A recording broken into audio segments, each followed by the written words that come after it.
source. This is by Van Gogh, and we're now going to start with the background. Using the primary colors, blue and white. So we're going to look at the background first. And he does a little bit of cross-hatching, unmixed colors.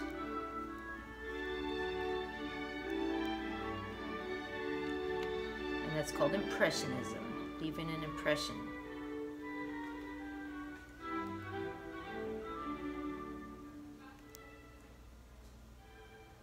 So make sure you have a pointy tip looking at your source.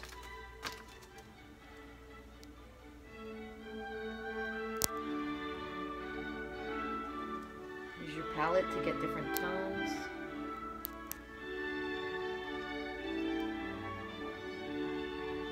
And join in.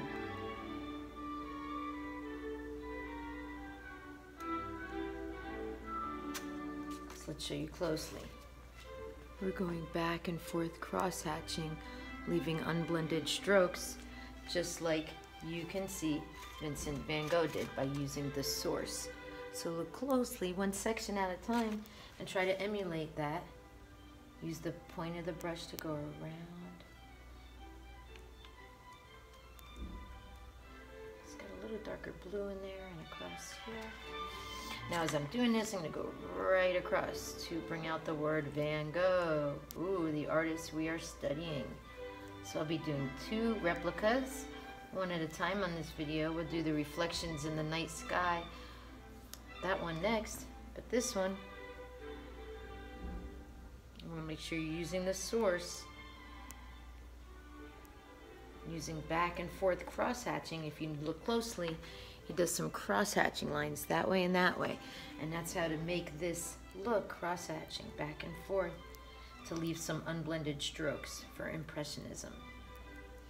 It's a little more white here, and I'm doing thick, bold strokes, not blending in the whole way, so it has darker and lighter tones. You can see he's got some darker here at the table. It comes across to go right there. It's got a little blue right through here. Go right over the edge if you have gallery wrap canvas like you have in my class, or else maybe you're going to frame it. Okay, so we're going to keep going. Trying to work quickly. If you guys follow along with me, that's the goal, to have a masterpiece done in a short amount of time, being inspired by some of the world's most famous artists. This is a Van Gogh. As to not copyright, I will be adding my own personal expression afterwards, and I have a caterpillar that's turned into a chrysalis right there. I'm going to go around the chrysalis here, and that is now turned into a butterfly, and that is a Christian symbol for new life. And if you guys know me, you know that I am a saved sinner, and the old has passed away. That's the caterpillar. And just like Jesus arose from the grave, the chrysalis or cocoon is a symbol of new life, because that's going to be an empty chrysalis in order for that butterfly to emerge. So we're going back and forth. You want to use either 2 brushes, a fat and a thick, or one where you could spin the end and have it really thin. Where you go around the picture. Trying to work fast here so we can get to the sunflowers in this lesson. We'll see how much time we have. I might have to do this in 2 parts, especially because I have a class coming, and this is my lunch break. What can you do during a lunch break? You never know as a teacher. We try to fit in what we can. All right, so you go back and forth, doing some cross-hatching, some darker and some lighter areas. Okay, you can change the tones like I'm doing to use your favorite colors. I added a little red with blue, which makes a little bit of purple, because I like purple. It's some of my favorite colors. So you could change the tints and colors to be what you want. But I'm mixing a lot of white with the blue and leaving it unblended, just like Van Gogh does here, using the source. So back and forth. Remember, back and forth, cross-hatching, leaving unblended lines like the real Van Gogh. See the unblended lines if you look closely? And then what we're gonna do when we dive into doing the flower petals is we're gonna look at one petal at a time and slowly use the tip of the brush or a skinnier brush, a thinner brush, and go around each flower petal to make sure we have the darker and the lighter tone of yellow to make each petal come to life, look a little bit realistic. I'm adding a little red with my blue to get little darker tones of blue in here. I see some darker up in here, and that's gonna, against the blue, if you know about color theory, the yellow on the sunflower is gonna pop and be a lot more sunny, shine bright. It'll really brighten up and look like really cheery, bright sunflowers if you know color theory, because those are opposing colors on the color wheel, and that's what makes them pop. If they were next to one another on the color wheel, they would kind of blend in, right? You wouldn't pop as much. That would be analogous colors, would be peace and tranquility for decorating, but for art, sometimes you want things to pop, so use color theory to your advantage. Okay, so I'm going up and down, back and forth, just like in shading with pencil to get different tones. You go back and forth, getting tones, so that way you also can have tones for depth in your art.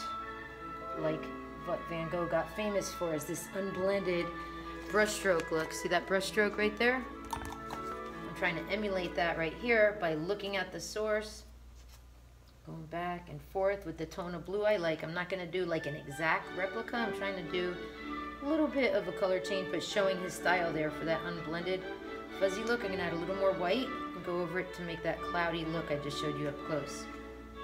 Okay, so down, oh yeah, there's that unblended white.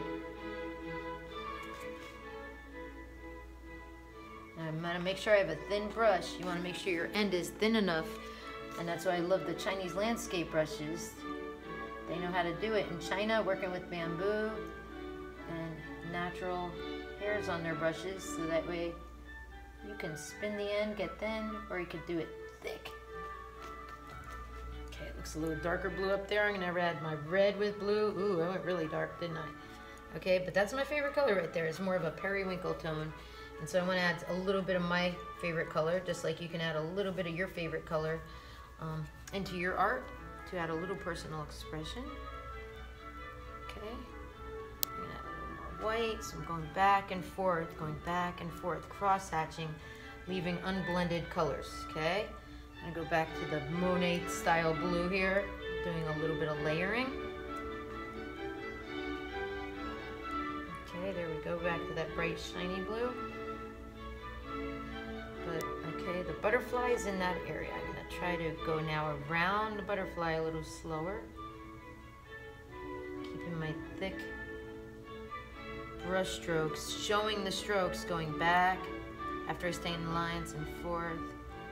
And back and forth, staying in the lines. Remember, you don't want to go out of the lines at your age, if you're following along and can listen to this video. You want to stay in the lines, my friends. Okay, and especially when you get near what you've spent the time on drawing. And for me, that's my little caterpillar right there. Now I'm gonna go really thick. I want to use up my blue and white. And Monet is really, ooh, look at that thick blob. I'm gonna blob it, blob it on there.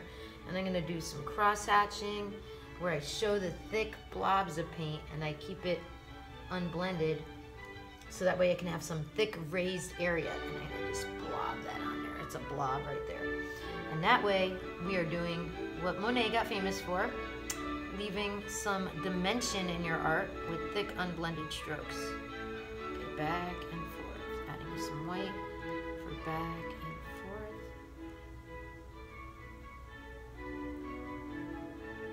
Okay, so my friends, like I said, I might want to do this in 2 parts. This will probably be the background, how to paint a Monet. No, this Monet is over here. That was the water lilies. This one is Van Gogh. We are studying both artists in my class because we're learning about the Impressionist artists who left an impression. They certainly did during the Romantic period, which was the 1800s. And sometimes I wish we would live back then. We'd be on our horses before they made cars, and we'd go out in the plein air, out in the natural, to see these things that we were drawing. But we have the World Wide Web nowadays. We get to see everything with an internet drive. Get it? Internet drive. Da-da-da. All right, so I'm getting in there. It's a little darker. And I got some white, a little lighter, darker and lighter tones. It's gonna bring out the flower. If I could go a little darker right in there. Right? And go back and forth. Doing that cross hatching and painting right over the edge because I have gallery wrapped canvas. And that takes away the need to frame it. Okay, so I want to show a little dimension. To show the strokes, remember it is impressionism. So I'm blobbing my paint on there, then using the tip of the brush and going over that blob. Going back and forth, cross hatching. Staying in the lines. So that way our next class, after we do the background, we will do the sunflowers. You guys want to do the sunflowers or the butterfly next? Either way, we're going to go to a skinny brush and we're going to slow down on the sunflowers. Like I said, we're going to do a petal at a time. And same with the butterfly, the caterpillar, and the chrysalis or cocoon or pupa, whatever you call that. All right, to finish. Dun, dun, dun. This is the challenge now before my class gets here. Oh, on my lunch break, yay. Yeah.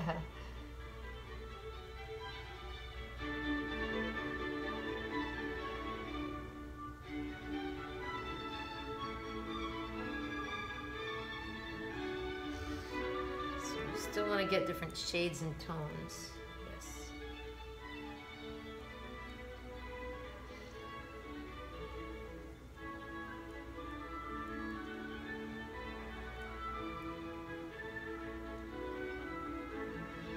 Cross-hatching up into here. I'm getting a little darker tones. Cross-hatching. Getting a little darker up here, like I see he does. Thick unblended colors.